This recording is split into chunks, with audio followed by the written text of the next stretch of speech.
share a little bit from my testimony with the book that I'm currently finishing up, and try to put a personal touch on addiction so that you can realize that it's not just the science or the study of it or just wanting to preach at people, but it's actually empirical. It's actually something that I've experienced and gone through. And so I'm going to start this off, first of all, that a lot of times when I go to churches, I go in a group or a men's group, I share my story, or some people call it the testimony. You remember last week I was talking about you overcome by the word of your testimony and by the blood of the Lamb, and then you love not your life or trying to save yourself. Love not your life even unto death. And so I don't need to look good. I don't need to paint a pretty story for you that you may think qualifies me to talk about these issues as a speaker or evangelist or a pastor or communicator or motivator, but rather the thing that for most of my life I thought disqualified me, like I always say, qualifies me.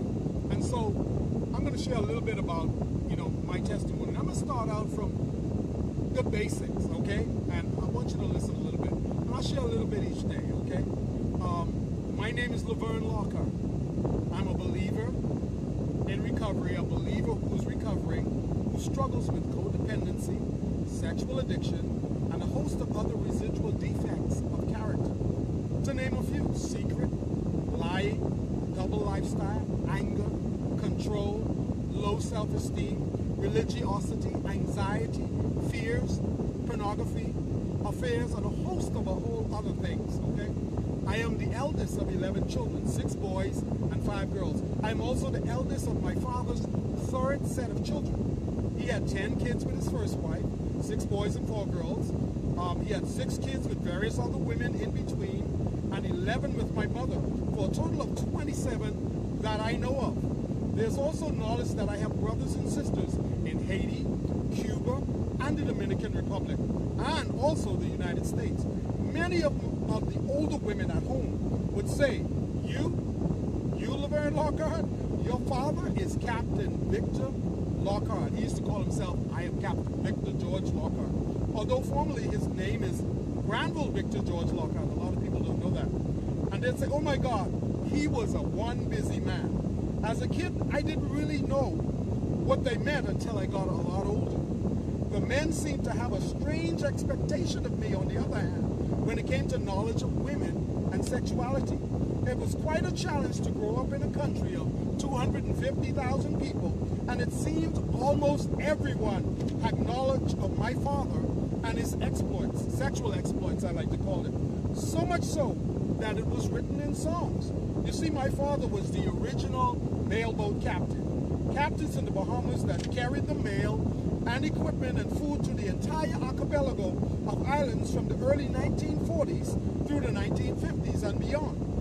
Then he became a merchant marine and a yachtsman for Dick Bertram of the Bertram Yachts Company in the 1960s and 70s. And guess what? There's a famous song called The Mail. Some of the lyrics, when the steamer come round the point, all them girls gonna change their mind. Oh, the mail, the mail, the mail. If you're a Bahamian, you know this song, okay? I'm leaving on the Alice Mabel. All them girls will be willing and able. Oh, the mail, the mail, the mail. Guess who was the captain of that boat?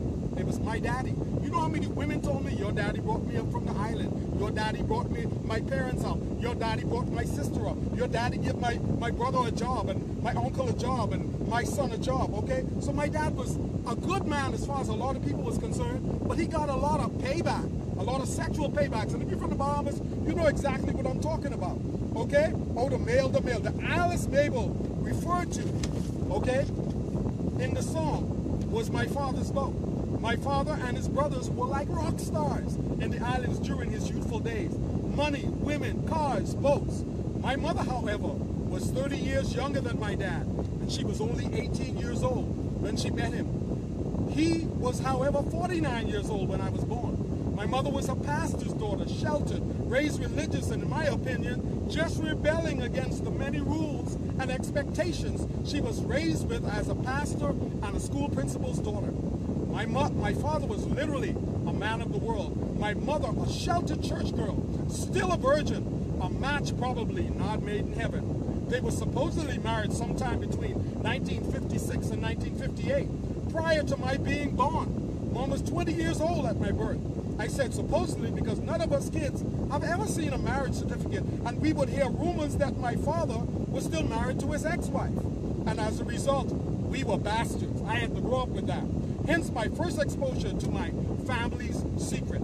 My cousins were, in this regard, very mean to me and my siblings. And in this regard, they would say, hey, Grandma says your mom and dad are not married. But when questioned by us kids, Mom and Dad will always insist that they got married in the United States, in Annapolis, Maryland, in Arundel County, where my sister and I were born. And they had eloped. She described this as the best years of her life. 2 years on yachts and boats with my dad, working with the Rockefellers and the Bertrams, etc., and the Wackers and the Holts, who were my grandparents, my godparents. What a price to pay for a lifetime of hell, as we used to call it. To this day, we have not discovered a marriage certificate until in 1975 when they got married in the Bahamas. Other than that, okay, one that donated in 1987. Sorry for those of you who want to really know all the details about my life. And many Lockharts have asked me that. Your mom and dad was ever married? And I know why they do. And a lot of times I don't answer it because research is easy. Okay? That my oldest sister and I found. My mother refuses to have a conversation in this regard, stating that we are being disrespectful of my dad to bring that up. Although he has now passed away a few months shy of 100 years old. This was the beginning or the creation of what I now call family secrets. And Bahamians, we got a lot of them.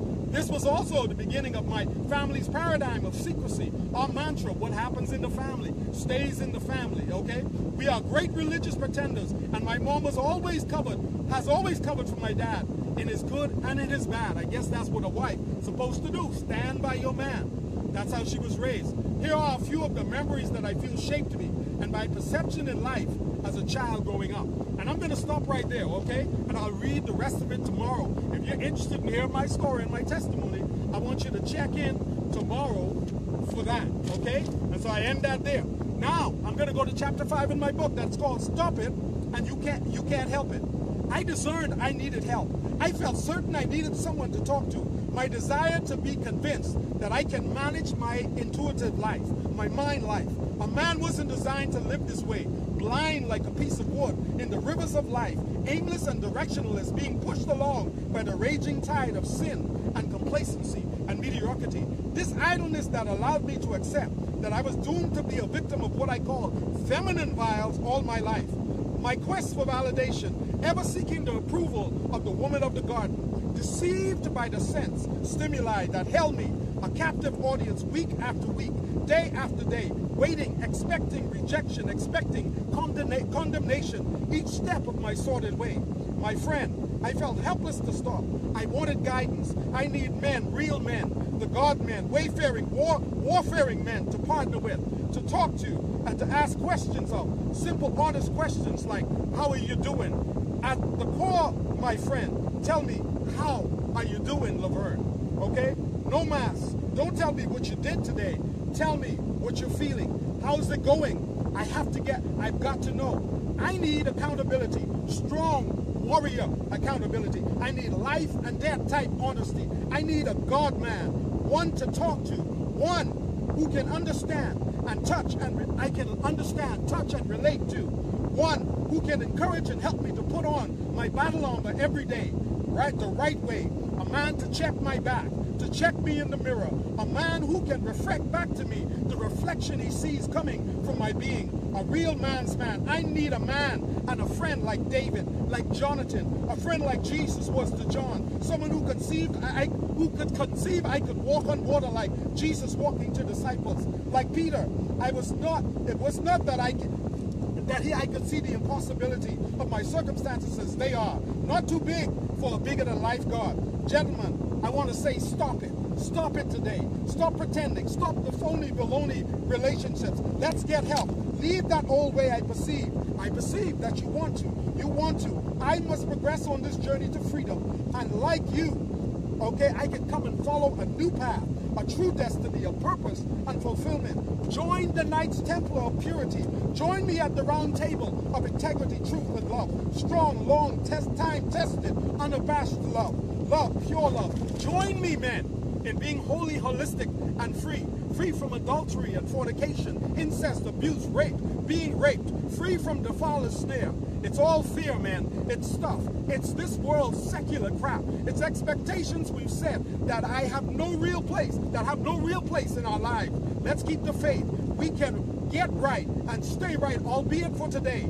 Tomorrow will take care of itself.